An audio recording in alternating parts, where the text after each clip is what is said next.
Goed, ons is dan nou by Openbaring hoofstuk 8. Ek lees vanaf vers 1. En toe hy die 7de seël oopgemaak het, kom daar stilte in die hemel omtrent 'n halfuur lank. En ek het die 7 engele gesien wat voor God staan, en 7 basyne is aan hulle gegee. En 'n ander engel het gekom en met 'n goue wierookbak by die altaar gaan staan, en baie reukwerk is aan hom gegee, om dit met die gebede van al die heiliges op die goue altaar voor die troon te lê. En die rook van die reukwerk het met die gebede van die heiliges uit die hand van die engel opgegaan voor God. En die engel het die wierookbak geneem en dit met vuur van die altaar volgemaak en dit op die aarde gegooi. En daar het stemme gekom en donderslaan, weerligte en aardbewing. En die 7 engele met die 7 basyne het hulle gereed gemaak om te blaas. En die eerste engel het geblaas en daar het haal en vuur gekom met bloed gemeng. En dit is op die aarde gegooi. En 1/3 van die bome het verbrand en al die groen gras het verbrand. En die tweede engel het geblaas en iets soos 'n groot berg wat brand met vuur is in die see gegooi. En 1/3 van die see het bloed geword. En 1/3 van die lewende skepsele in die see het gesterwe en 1/3 van die skepe het vergaan. En die 3de engel het geblaas en 'n groot ster wat soos 'n fakkelbrand het uit die hemel geval en dit het geval op die 1/3 van die riviere en op die waterfonteine. En die naam van die ster word genoem Alsem en 1/3 van die waters het als geword en baie mense het gesterwe van die waters, omdat dit bitter geword het. En die 4de engel het geblaas en 1/3 van die son is getref en 1/3 van die maan en 1/3 van die sterre, sodat 1/3 van hulle donker sou word. En die dag vir sy 3de deel nie lig sou gee nie, en die nag net so. En ek het gesien en gehoor 'n engel wat in die middel van die hemel vlieg, wat met 'n groot stem sê, wee, hulle wat op die aarde woon, vanweë die oorige geluide van die basyn van die 3 engele wat nog sal blaas. Nou voordat ons met hierdie gedeelte begin, wil ek net 'n belangrike punt maak, en dit is dat ons moet verstaan dat die woord van God is 'n verborge woord. En die enigste manier hoe ons die verborge woord gaan verstaan is wanneer ons deur gebed voor God kom en die Heilige Gees ons daarmee help om die verborgenhede te kan raak sien sodat dit aan ons geopenbaar kan word. Ek verwys na Deuteronomium 29 vers 29. Maklik om te onthou, Deuteronomium 29 vers 29 wat sê: die verborge dinge is vir die Here onse God, maar die geopenbaarde dinge is vir ons en ons kinders tot in ewigheid, om te doen al die woorde van hierdie wet. So, dit is baie duidelik dat God se woorde is verborge woorde, en hy wil juist dit aan sy kinders openbaar maak, sodat jy kan verstaan waaroor gaan God se woord en waaroor gaan die verborgenhede van God se woord. En daarom wanneer ons na hierdie gedeelte kyk, en na enige gedeelte in die woord, dan het jy geestelike insig nodig. So, en daarom, omdat jy geestelike insig nodig het, kan jy dit nie self verkry nie. Jy het die Here nodig, jy het die Heilige Gees nodig, om juis hierdie verborgenhede aan jou te openbaar, want andersins gaan jy dit vanuit die natuurlike insig van die mens, gaan jy elke skrif wat jy lees, gaan jy probeer interpreteer volgens jou eie menslike insig. Goed, so ons sien dan nou hier in vers 1, dit is die 7de seël wat oopgemaak word, en daar was 'n stilte in die hemel omtrent 'n halfuur lank. Nou, wat die betekenis is van die tydsduur daarvan, net die Here weet dit. Ek het baie daaroor gewonder, hoekom spesifiek 'n halfuur, maar ek kan nie regtig daarop enige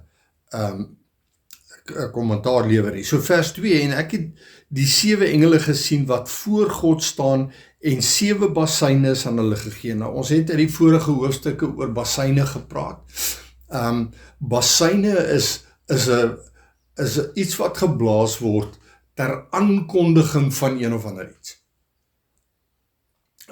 Gewoonlik gaan basyne oor oorlog wat kom, En dit was maar in die tyd van die Israeliete, wanneer daar 'n bassein geblaas word, dan het die volk gereed gemaak vir oorlog, maar daar is ander basseine ook, en so wanneer God 'n aankondiging wil maak, dan blaas hy 'n bassein, en dan gebruik hy 'n engel om daai bassein te blaas. Vers 3, en 'n ander engel het gekom, en met 'n goue wierookbak by die altaar gaan staan, en baie reukwerk is aan hom gegee. Nou wil ek net sê, ek dink die vertalers het verkeerd vertaal, dis nie 'n wierookbak nie, dis 'n reukbak. Wierook is 'n baie spesifieke reukmiddel, maar in hierdie geval gaan dit oor 'n reukbak. Nou 'n reukbak, as jy so klein bietjie navorsing doen oor 'n reukbak, is 'n pan wat en dan word daar sekere middele op hierdie pan gesit, en dan word daar 'n vuur gemaak onder hierdie pan. Die pan word bokant die vuur gehou, en dan soos wat hierdie middele wat op hierdie pan lê, dan begin warm word, dan begin dit te rook, en dit begin 'n reuk af te gee. So hy praat nie hier van 'n noodwendig 'n wierookbak, of die Engelse vertaling sou sê frankincense nie, maar dit is noodwendig 'n reukbak. Het by die altaar gaan staan, en baie reukwerk is aan hom gegee, om dit met die gebede van die heiliges op die goue altaar voor die troon te lê. Nou, ek wil net kortliks gesels oor hierdie spesifieke reuk wat voor God opgaan, en ek wil hê jy moet saam met my lees by 2 Korintiërs hoofstuk 2, gaan ek net 'n paar verse lees daar vanaf vers 14 tot 17. Maar God sy dank, wat ons altyd laat triomfeer in Christus, en wat die reuk van sy kennis deur ons oral versprei. So waaroor gaan hierdie reukwerk? Dis die reuk van sy kennis. Met ander woorde, ek en jou verpligting rondom ons stap saam met die Here is om kennis op te doen. En wanneer ons kennis verkry, want kennis is by hom, ons het nie die vermoë om kennis en insig van die dinge van die koninkryk te kry, tensy hy dit aan ons openbaar maak nie. So hy sê, wat die reuk van sy kennis deur ons oral versprei, want ons is 'n aangename geur van Christus tot eer van God. So ons verteenwoordig die reuk van sy kennis, niks anders nie. Ons het niks om te bied vir mense nie. Ons kan mense nie help na die koninkryk van God toe deur menslike insig te hê nie. Ons moet met ons gebede gaan ons deur die Heilige Gees, deur die woord van God, na Christus toe, wat op sy troon sit, en ons bid van hom af insig van die kennis van hom en van sy koninkryk. En so, en dan sê hy, hierdie aangename geur, hierdie reukwerk, wat ons saam met ons gebede opgaan voor God, om te sê, Here, ek lees nou u woord, maar ek verstaan dit nie, totdat u dit aan my bekend maak, wat dit is wat ek lees nie. Dan kom dit voor God, want God vind dit aangenaam, dat ons deur sy seun, met ander woorde, deur sy woord, tot God nader en sê, ons wil weet waaroor Christus en die dinge van die koninkryk van God gaan, maak dit asseblief aan ons bekend. En dan begin God vir ons te gee. En dit is vir hom 'n aangename geur. En dan sê hy,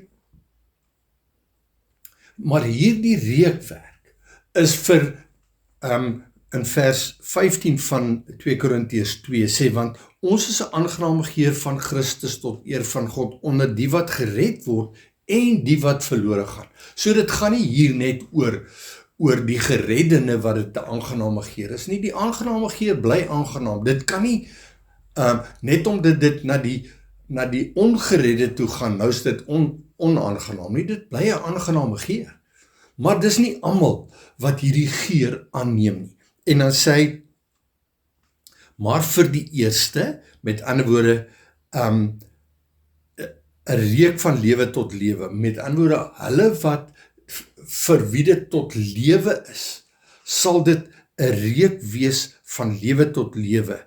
Maar vir die wat dit die laaste is wat verlore gaan, sê hy, is dit 'n reuk van die dood tot die dood. En dan sê hy, en wie is tot hierdie dinge bekwaam? Wie is bekwaam om die reuk, hierdie aangename reuk voor God te bring? Dan sê hy, ons, want ons is nie soos baie wat handel dryf met die woord van God. Die aangename geur, die aangename reuk wat voor God kom, is direk daartoe verbind, dat dit nie gepaard gaan met die handel dryf met die woord van God nie. Ons kan nie God se woord verkoop nie. En dit is weer 'n keer, as jy praat oor die geur en die reuk, dan moet jy weer 'n slag deur Jesaja 55 moet jy weer gaan lees. En Jesaja 55 gaan daaroor dat ons, die woord van God is verniet. Ons kan nie betaal daarvoor nie. Ons kan dit nie verdien nie.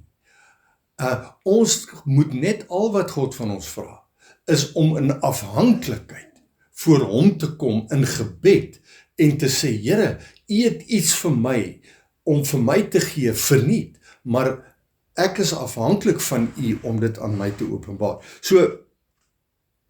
So Paulus sê hier, want ons is nie soos baie wat handel dryf met die woord van God nie, maar as uit opregtheid, maar as uit God, in die teenwoordigheid van God, spreek ons in Christus. Met ander woorde, alles wat ons oor praat, uit die woord van God uit, kry ons uit God, uit Christus uit, en dan deel ons dit met mekaar. Goed, so hierdie reukwerk word gemeng met die gebede van al die heiliges op die goue altaar, en dit word voor die troon gelê. So God hoor hierdie gebede van die heiliges wat sê, Here, gee vir ons insig. En dit is gebed deur die Heilige Gees. Here, nie, Here, hier gee ek vir U iets, gee vir my terug nie. Ons kan niks vir God gee en dink dat ons verdien dat hy homself aan ons openbaar nie. Al wat ons doen is ons kom in volle afhanklikheid, in gebed, deur die Heilige Gees, deur die woord van God, en dan kom die Here uit die hemel en hy vind dit aangenaam dat ons op daai manier tot hom nader. En dan word dit 'n aangename geur. En dan sê hy in vers 4, en die rook van die reukwerk, nou hier is 'n bietjie 'n paar vertalingsfoute gemaak, en die rook van die reukwerk, wat met die gebede van die heiliges gekom het, het uit die hand van die engel opgegaan voor God. Goed, so die vertalers, dink ek het hier, as jy gaan kyk na die oorspronklike vertaling, dan sê hy nie daar, het met die gebede van die heiliges nie, hy sê, wat met die gebede van die heiliges gekom het, het uit die hand van die engel opgegaan voor God. En die engele het die reukbak geneem en dit met vuur van die altaar volgemaak en dit op die aarde gegooi. Nou, ons het al baie keer gepraat oor die aarde, so wat is die verskil, hoekom die aarde? Want dit wat ons doen, en dit wat ons het, en ons besitting is in die hemel, dit wat op die aarde is nie ons deel nie. So, alhoewel ons nou as natuurlike mense op die aardbol lewe, die aarde wat hy hierna verwys, is die plek van godsdienstigheid. En so, God wil hê, ons moet sy koninkryk soek wat in die hemel is.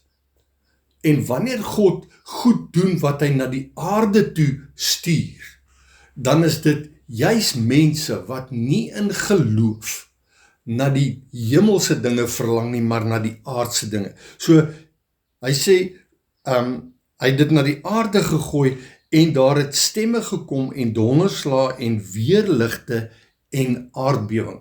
Nou, weer 'n keer.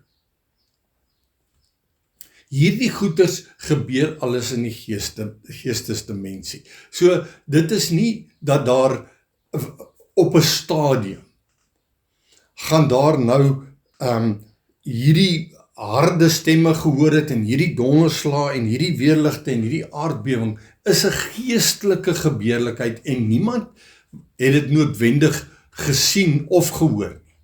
Maar dit het gebeur.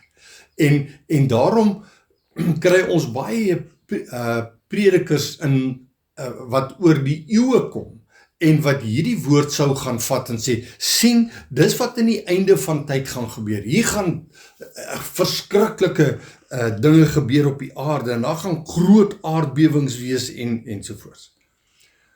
Maar ons kan dit nie so beskou nie, want dit is 'n geestelike gebeurlikheid wat nie noodwendig deur die natuurlike sintuie van die mens waargeneem sou kon word nie. Goed, ek is by vers 6. En vers 6 is die begin van die 7 bassyne. So hy lees, en die 7 engele met die 7 bassyne het hulle gereed gemaak om te blaas. En die eerste engel het geblaas en daar het haal en vuur gekom met bloed gemeng en dit op die aarde gegooi. Nou, weer 'n keer. Nou moet 'n mens vir jouself gaan vra, waaroor gaan die haal, waaroor gaan die vuur en waaroor gaan die bloed? Want dit is nie natuurlike verskynsels nie. Dis nie asof 'n mens sou kon sê, maar daar gaan 'n tyd kom wat God uit die hemel uit, ek het nou die dag gehoor, iemand praat van iets soos 50 kilogram haalkorrels wat op die aarde gaan val. Ek weet nie waar kom hulle daaraan nie. Op die einde van die dag is daar geen melding dat daar 'n fisiese haal uit die hemel gaan val op die aarde wat sodanig op mense gaan val en hulle fisies gaan doodmaak nie. So, hierdie eerste engel blaas en daar het haal gekom. Nou, wat haal doen is, haal val op die oes van die land. En dit is, en ons weet, as ons wil gaan kyk na die oes van die land, dan moet jy gaan Markus 4 gaan lees. Want Markus 4, en daar's 'n paar ander plekke waar Jesus hierdie einste gelykenis wat hy in Markus 4 uitgespreek het, waar hy dit ook uitgespreek het, maar ek wil spesifiek kyk na Markus 4 vers 26 tot 29, want dan sal jy ook beter insig kry oor die haal. Markus 4 vers 26 tot 29, en hy het gesê, so, en dis nou Jesus wat praat, so is die koninkryk van God, soos wanneer 'n mens die saad in die grond gooi. En hy gaan slaap en hy staan op nag en dag en die saad spruit uit en word groot. Hoe, weet hy self nie. Want vanself bring die aarde vrug voort. Eers 'n halm, dan 'n aar, dan 'n volle koring in die aar. En wanneer die vrug dit toelaat, steek hy die sekel dadelik in, omdat die oes daar is. Nou, Jesus sê op 'n stadium in vers 13, die saaier saai die woord, vers 14 van Markus 4. So wat is die saad wat gesaai word? Dit is die woord van God. En dan waar word dit gesaai? Waar is hierdie aarde waar dit gesaai word? Die harte van die mense. Want hy sê, en dit is hulle wat langs die pad is waar die saad gesaai word, woord gesaai word, maar sodra hulle dit gehoor het, kom die Satan dadelik, dis vers 15, en neem die woord weg wat in hulle harte gesaai is. So die woord van God is die saad, die harte is die grond, of die plek waar die saad gesaai word. En die oes is die opbrengs van die saad van die woord wat in mense se hart gesaai word. En daarom, so wanneer ons dan nou lees in Openbaring hoofstuk hoofstuk 8 waar hy sê, en daar het haal en vuur gekom met bloed. So die haal slaan die oes af. Dit is 'n teken daarvan dat mense wat die oes van die woord moes gekry, gaan nie die oes kan gaan afhaal nie, want daar het haal gekom uit die hemel uit en vuur gekom wat die oes vernietig het, en dit was met bloed gemeng. Hoekom bloed? Want jy sien, wanneer ons tot Christus as 'n liggaam verbind is, dan bly die bloed van die Heilige Gees. Christus het nooit menslike bloed in sy are gehad nie. Die bloed wat Christus gehad het, was uit die hemel uit, want Maria het swanger geword deur die Heilige Gees, nie deur menslike saad nie. En daarom was daar geen sonde in Christus teenwoordig nie, en daarom, wanneer Christus vir hom 'n liggaam bymekaar maak, word die liggaam verbind tot die hoof wat Christus is. En dan is daar nie menslike bloed nie. Met ander woorde, die Satan, die vyand werk met na die menslike natuur toe, wat die vlees van die mens is, wat nie tot Christus verbind is deur sy liggaam. En dit is die bloed waarna hy verwys. Ek verwys daarna as die Engelse woord sou wees amputation. Met ander woorde, wanneer jy van Christus losgesny is, dan is daar vleeslike optrede, en vleeslike optrede beteken dat mense in eie insig, met ander woorde, hy word losgesny van Christus. Hy is nie tot Christus verbind deur die Heilige Gees nie, en daarom is daar menslike bloed, menslike insig, wat los van die waarheid is, en los van die insig wat ons kry deur die reukwerk, want die reukwerk kom deur die gebede van die heiliges, saam met die werking van die Heilige Gees. Die wat met bloed werk, is nie deur die Heilige Gees nie, maar deur die vlees van die mens. Goed. En hierdie is gemeng op die aarde gegooi, en 1/3 van die bome het verbrand. Nou die bome is van, jy kan maar deur die hele Ou Testament gaan lees oor bome. Bome verteenwoordig godsdienste. Plekke waar mense godsdienstig aanbid. Met ander woorde, 'n boom is, so kom ons vat die vyeboom. Die vyeboom verwys na die Joodse geloof. Die Israeliete het hulle eie boom gehad. En so is daar vandag baie bome. Verskillende bome, en dit gaan oor die verskillende denominasies wat oor die wêreld funksioneer. En daarom, wanneer ons aan Christus behoort, is ons nie 'n denominasie nie, ons is die liggaam van Christus. Ons is die gemeente van God. En omdat iemand die Here se naam op hulle lippe neem, beteken nie noodwendig dat hulle deel van Christus is nie. Hulle praat net van hom, hulle is kamptig Christene, maar hulle het hulle eie boom. En wat doen die boom? Die boom is die plek waaronder mense kom skuil. Mense soek een of ander boom, of een of ander geloofsoortuiging. En daar's vele geloofsoortuigings. En dan gee hulle hom 'n naam, en dan jy kan hom, daar's oor die 30.000 denominasies in die wêreld. En dit is die bome. So 1/3 van die bome het verbrand, en al die groen gras het verbrand. Want jy sien, die mense wat onder hierdie bome skuil, verteenwoordig hierdie groen gras. Die woord is duidelik. Petrus verwys daarna, dat die mense soos die gras, ons is in ons wese, is die mens gras, en wanneer ons soos gras is, dan, wanneer die waarheid van die woord kom, dan sal die gras gaan verlore, die gras sal verbrand, en dit is wat gebeur. Wanneer ons dan nou na hierdie gedeelte kyk, dan besef jy dat die verbranding van hierdie gras vind plaas, omdat mense nie by Christus skuil, nie aan Christus verbind is nie, maar aan een of ander boom. En die ding van boom is hy het vertakkings, dis hoe 'n boom werk, 'n boom het takke. En as jy nou mooi daaroor gaan dink, dan is die kerk van vandag, hy het in hierdie dorp partye takke, en daai dan gaan dink aan die katholieke kerk, hulle het takke die hele wêreld oor. Maar dit is 'n boom, dit is nie die liggaam van Christus nie. Die katholieke kerk kan nie die liggaam van Christus wees nie, want hulle glo in afgode, hulle het ander gode wat hulle aanbid nie Christus nie.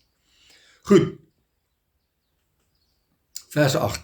En die tweede engel het geblaas, en iets soos 'n groot berg wat brand met vuur is in die see gegooi. Nou die see, weet ons, het ons al 'n paar keer vertolk vandat ons nou met Openbaring besig is, die see verteenwoordig mense, stamme, tale, volke en nasies.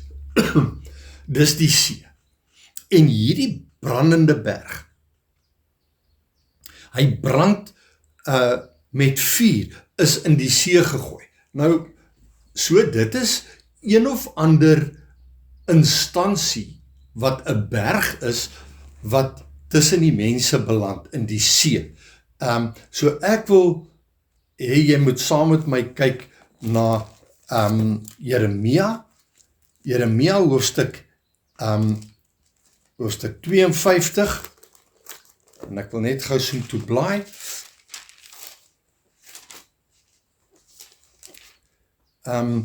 Jeremia hoofstuk 51, en ek gaan net 'n paar verse uit, en dit gaan oor Babel.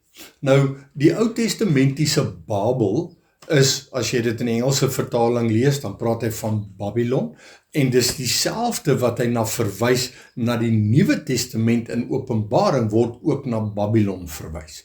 So dis dieselfde, so in die tyd van die Israeliete het jy Babel gekry, dit was die Babyloniese ryk, en hulle was 'n afgodsryk gewees. So ek wil net 'n paar verse lees uit Jeremia 51, ek gaan lees vers 1 en 2, so sê die Here, kyk ek wek op teen Babel en teen die inwoners van die hart van my teestanders, die gees van 'n verwoester.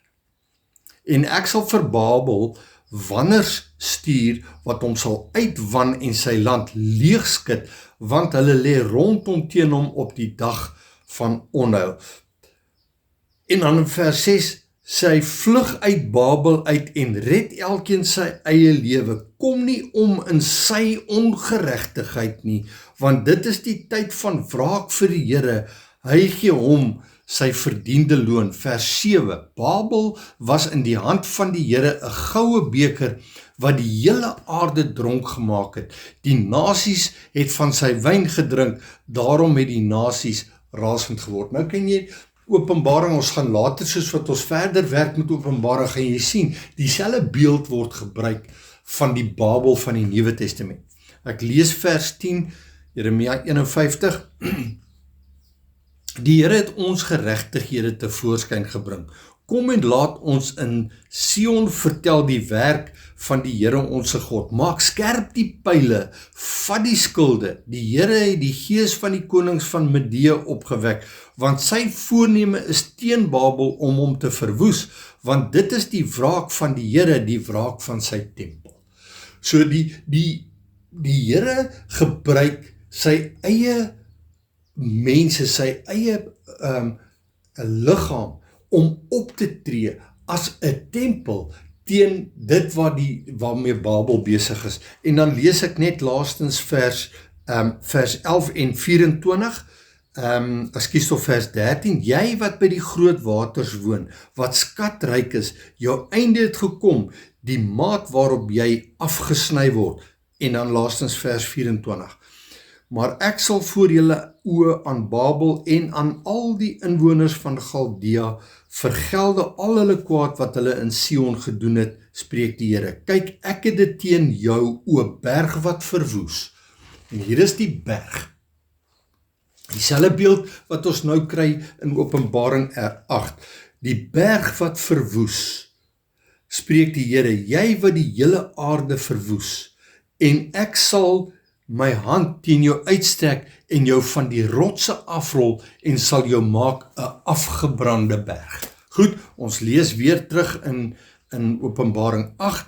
Hy sê, hy het hierdie groot berg wat brand met vuur in die see gegooi en 1/3 van die see het bloed geword. 1/3 van die mense het God op 'n vleeslike, menslike manier probeer aanbid. Vanuit, met ander woorde, ek vleesmens bepaal my eie redding. Ek vlees gaan op my eie manier, my eie insig staat maak om deel van God te word. En dit is onmoontlik.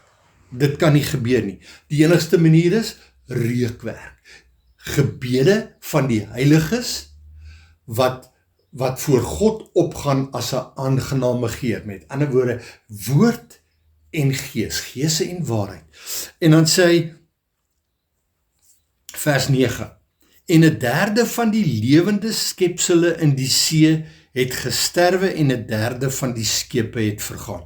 Nou, dit is baie duidelik dat hierdie lewende skepsele was 'n mense wat op hulle eie insig gedink het hulle het die lewe. Maar hulle het uiteindelik het hulle gesterwe in hierdie see van mense. Want ons moet die see sien as mense. En hierdie brandende berg wat Babylon verteenwoordig, en ons gaan later, wanneer ons by hoofstuk 13 tot hoofstuk 18 kom, dan gaan ons meer duidelikheid kry oor wie is hierdie Babylon? Wie is hierdie instansie, hierdie groot berg, brandende berg wat tussen die mense beland het? En wees net geduldig en laat ons net wag dat ons net vers vir vers werk totdat ons kom by die insig van, want uiteindelik gaan dit oor die gees van die antichrist, die gees van Babel en afgoderry wat in die wêreld ingekom het. Uit die hemel uit, onthou hierdie engele val uit die hemel uit, die ster val uit die hemel uit, op die aarde. Goed. 1/3 van die skepe het vergaan. Nou, ons gaan 'n bietjie later net kyk oor hierdie skepe en waaroor dit alles gaan, en ons gaan dit kry uit Jakobus 3 uit. En dan sê hy in vers 10, Openbaring 8 vers 10, en die 3de engel het geblaas en 'n groot ster wat soos 'n fakkel brand, het uit die hemel geval. Nou, ons moet dit verduidelik. Wie is hierdie groot ster wat uit die hemel uitgeval het? En dan moet ons gaan kyk na Jesaja hoofstuk 14. Nou, ons weet dat Jesaja hoofstuk 14 verwys na die Satan wat uitgewerp is uit die hemel uit. Ek lees vanaf vers 12 tot 15. Hoe het jy uit die hemel geval, o môrester, seun van die dageraad? Nou, die môrester daar, die Engelse vertaling praat van Lucifer. En Lucifer is the enlightened one, die een wat, Lucifer was een van God se hoofengele. Maar hy het homself gelyk gestel aan God en hy het homself probeer verhef bo die ander engele en hy wou God wees. En dan sien ons in vers 12, Jesaja 14 sê, hoe lê jy teen die aarde neergeslaan, oorweldiger van die nasies? En jy het in jou hart gesê, ek wil opklim in die hemel, my troon verhef, bo die sterre van God en sit op die berg van samekoms in die uithoeke van die noorde. Ek wil klim bo die hoogtes van die wolke, my gelykstel met die Allerhoogste. Ja, in die doderyk sal jy neergewerp word in die diepste plekke van die kuil. So hierdie Lucifer, as ons dan nou in Openbaring 8 vers 10 lees, soos 'n fakkel wat brand, 'n groot ster, met ander woorde die Satan homself, Lucifer, wat soos 'n fakkel brand. Nou die Engelse vertaling sê, as it were a lamp. Met ander woorde, ons weet, die Satan doen homself voor as die engel van die lig. En daarom is hy die een wat uit die hemel gewerp is op die aarde. En dis wat hier in hierdie vers gebeur. Toe die derde engel blaas, het hierdie groot ster, die duivel, Lucifer, wat soos 'n fakkel brand, het hy uit die hemel geval. En dit het geval op 'n derde van die riviere en op 'n derde van die waterfonteine. Hoekom die riviere en die waterfonteine? Nou, ons het al baie gepraat. En ek gaan nie nou al hierdie skrifte vir jou voorlees nie, maar Johannes 4 praat Jesus met die vrou by die put. En met die Samaritaanse vrou. En dan skep sy water en dan sê hy, gee vir my water, en dan sê sy vir hom, maar eet nie eers 'n skep ding nie, en dan sê hy, as jy geweet het wie dit is wat met jou praat, sou jy vir my gevra het, en ek sou vir jou lewende water gegee het, en dan sê hy vir haar, jy sal nooit weer dors kry as jy van hierdie water drink nie, want dit is, ons water is uit die hemel uit, ons kry dit by Christus. En dan sien ons in Johannes hoofstuk 7 vers 37, praat hy van strome van lewende water, wat uit ons binneste sal vloei. En dit is dan sê hy, en dit is die Heilige Gees, wat die sal ontvang, en dit is waaroor alles gaan. Alles gaan oor die Heilige Gees, wat ons moet help, om die strome van lewende water, wat by Christus is, te kan ontvang. Maar jy sien, die mens het 'n manier om te kom skep, by 'n plek waar dit nie standhoudende plekke is nie. Die riviere en die waterfonteine wat die mens gaan byskep, is uiteindelik droog dit op. En ek praat nou van sien dit in die geestesdimensie. En daarom ek en jy kan nie, as ons nie ons lewende water by Christus kry nie, dan het ons niks. Want iewers gaan dit opdroog, en hier val hierdie fakkel, hierdie Lucifer wat uit die hemel uitval, val op die waterfonteine, en dis nie fisiese waterfonteine nie, dis geestelike waterfonteine. Hy praat hier van, hy val met die woord van God op mense, wat mense droog laat. Jesus sê in Matteus 5, sê Jesus die volgende woorde, salig is die wat honger en dors na die geregtigheid, want aan hulle behoort die koninkryk van God. So, jy moet honger en dors na geregtigheid. Die water wat die Satan aanbied, is 'n ongeregtigheid. Dis nie waarheid nie, dis die leuen. En dan sê, dit het geval op 'n derde van die riviere en op die waterfontein. En die naam van die ster, vers 11, word genoem Alsem, en 'n derde van die water het als geword. Nou, wat belangrik is vir ons om te verstaan, is dat jy kan nie bitter water drink nie. Ek vat jou gou na Exodus 15 toe. En ons weet, God lei die volk uit Egipte uit, en hulle kom, en ek lees daar vanaf vers 23, ons kan eintlik vanaf vers 22 lees, daarop het Moses die Israeliete laat wegtrek van die Skelfsee af, en hulle het uitgetrek aan die woestyn Sur. Hulle het toe 3 dae lank in die woestyn getrek, en geen water gekry nie, en hulle het in Mara gekom, maar kon die water van Mara nie drink nie, want dit was bitter. Daarom heet die plek Mara. Nou, Mara beteken bitter, en bitter beteken discontent, ontevrede. En toe murmureer die volk teen Moses en sê, wat moet ons drink? Nou, jy kan jou nou indink, dat enige mens, wat vir 3 dae in die woestyn getrek het, wat by 'n plek kom waar daar water is, en dan vat Moses hulle nou soontoe, en Moses verteenwoordig die wet, hy vat hulle soontoe en dan drink hulle, en dan is die water bitter. En hy het die Here aangeroep en die Here het vir hom 'n stuk hout gewys. Nou die stuk hout wat hy hierna verwys is die kruis. Die kruis haal die bitter uit die water uit. Dis die werking van Christus. Die water wat hy gee is soet. En so hy het hierdie hout gevat en dit in die water gegooi en die water het soet geword. Daar het hy vir hulle insetting en verordening vasgestel en hulle daar beproef en gesê, as jy getrou na die stem van die Here jou God luister en wat doen wat reg is in sy oë en luister na sy gebooie en al sy insettinge hou, dan sal ek geen een van die siektes op jou lê wat ek op Egipte land gelê het nie, want ek is die Here wat jou gesond maak. Jy sien, net die Here kan gesond maak.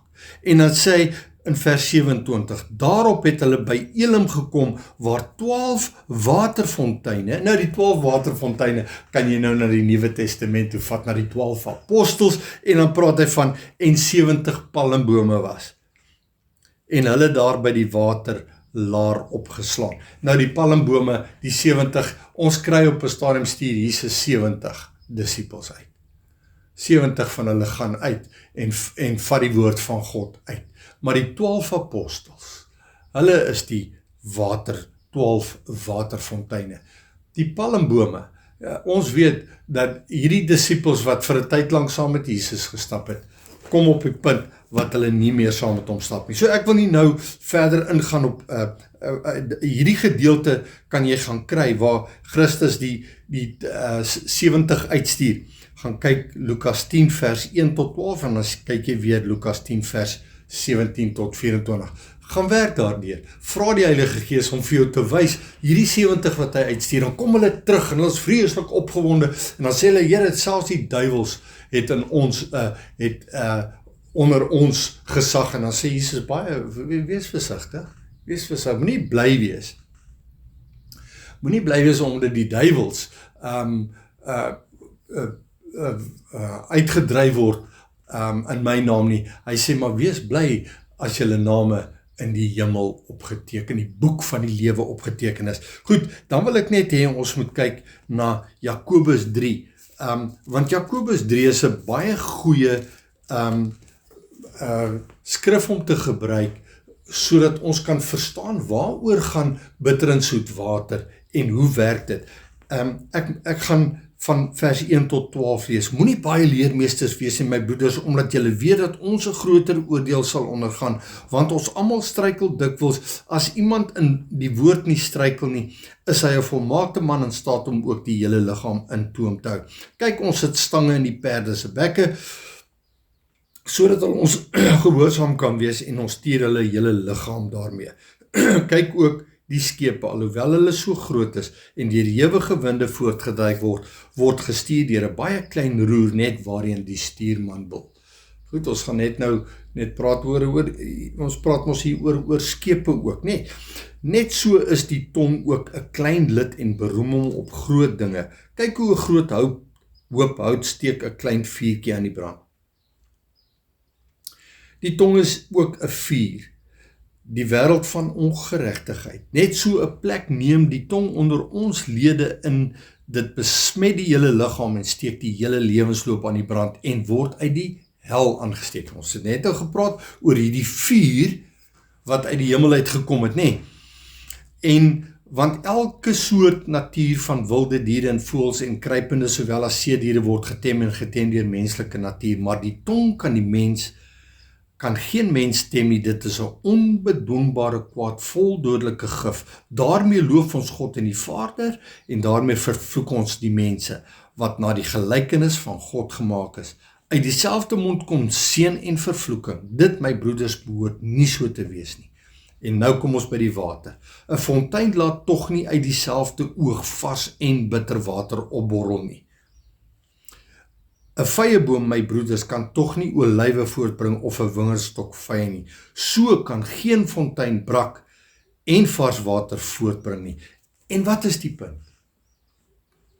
Die punt is dat bitter water is wanneer die Satan op die woord van God na mense toe kom En in ongeregtigheid, fontein van bitter water, is om die woord van God in ongeregtigheid vir mense aan te bied. En daar's baie leraars, bitter baie leraars, wat optree. Dis hoekom Jakobus sê, moenie baie leermeesters wees nie, my broeders. Met ander woorde, wees versigtig voordat jy gaan staan en namens God praat. Want jy kan nie namens God praat as jy nie by die voete van Christus eers gesit het en seker gemaak het. En dit is nie 'n kits oplossing. Dis nie sommer net ek sit vandag by hom en môre praat ek nie. Die woord sê stadig om te hoor of stadig om te praat, vinnig om te luister. Want jy moet meer luister as wat jy praat. En daarom kan ons nie net sommer net inspring en begin net die woord te verkondig nie. Ons moet vir lang tyd voor Christus se voete sit en wag op hom, want hy wat op die Here wag kry nuwe krag. Jy kan nie die woord van die Here aanwend en aanbied vir mense tensy jy nie eers wagtende op die Here gesit het en seker gemaak het dat dit wat jy aanbied vanuit die woord van God, dat dit lewende water is. Nie bitter water wat mense se lewens vernietig, wat mense vanuit vleeslike insig na die ongeregtigheid toe lei wat mense hel toe vat nie. So hy sê 'n derde van die, ek is nou weer terug by vers 11, en die naam van die ster word genoem Alsem, wat beteken hoogmoed of bitter. Dis 'n bitter wortel. Dis 'n wortel wat bitter maak. En dan sê hy, en baie mense het gesterwe van die water, omdat dit bitter geword het. Dit is die woord van God, wat as gif aangebied word, gifwater vir mense. Mense drink hierdie bitter water, en hulle sterf geestelik, omdat dit die bron van ongeregtigheid is, die drinkwater van ongeregtigheid, want die lewende water kom direk van Christus af. Vers 12, en die vierde engel het geblaas, en 'n derde van die son is getref, en 'n derde van die maan, en 'n derde van die sterre, sodat 'n derde van hulle donker sou word, en die dag vir sy derde deel nie lig sou gee nie, en die nag net so. Ons moet verstaan, die lig wat ek en jy nodig het, die son van geregtigheid, moet opgaan. En die son van, en dit kry ons in Maleagi hoofstuk 4, praat van die son van geregtigheid wat sal skyn. Hoe gebeur dit? Ek lees dit vir jou. Maleagi 4 vers 1, want kyk, die dag kom en dit brand soos 'n oond, dan sal al die vermeteles en almal wat goddeloosheid bedrywe 'n stoppel word. En die dag wat kom sal hulle aan die brand steek, sê die Here van die leerskare, sodat dit vir hulle geen wortel of tak sal oorlaat nie. Maar vir julle wat my naam vrees, sal die son van geregtigheid opgaan, en daar sal genesing onder sy vleuels wees, en julle sal uittrek en huppel soos kalwers uit die stal. En julle sal die goddelose vertrap, want hulle sal so stof wees onder julle voetsole op die dag wat ek skep, sê die Here van die leerskare. Die son, wanneer? Maar julle wat vir my naam vrees. Nou, dis juist die probleem. Daar het 'n vreesloosheid ingekom in die kerk, in die vleeslike kerk. Hulle preek en hulle sê net wat hulle wil, want hulle werk nie met geregtigheid nie.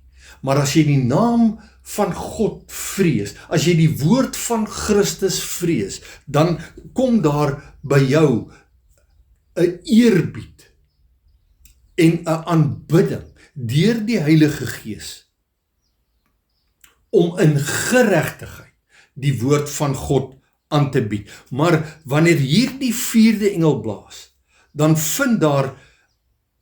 dan word die son getref. Wat? Die son van geregtigheid word getref. En ons weet dat die son skyn op die maan, en dan word die maan geaffekteer. Met ander woorde, die refleksie van geregtigheid word beïnvloed deur 'n klomp valsleraars wat veronderstel was om by God geregtigheid, by Christus sy geregtigheid te kry, in vrees vir hom, maar hulle doen dit nie. Gaan lees maar Psalm 2. Psalms 2 praat oor die dien die Here met vrees, juig met bewing, kus die seun. Met ander woorde, soen die voete van Christus, aanbid hom en kry by hom geregtigheid. Maar hierdie leraars wat gekom het onder die hoofskap van die Satan, kom en hulle bied die woord van God in ongeregtigheid aan en daar vind verduistering plaas. Die dag het nag geword.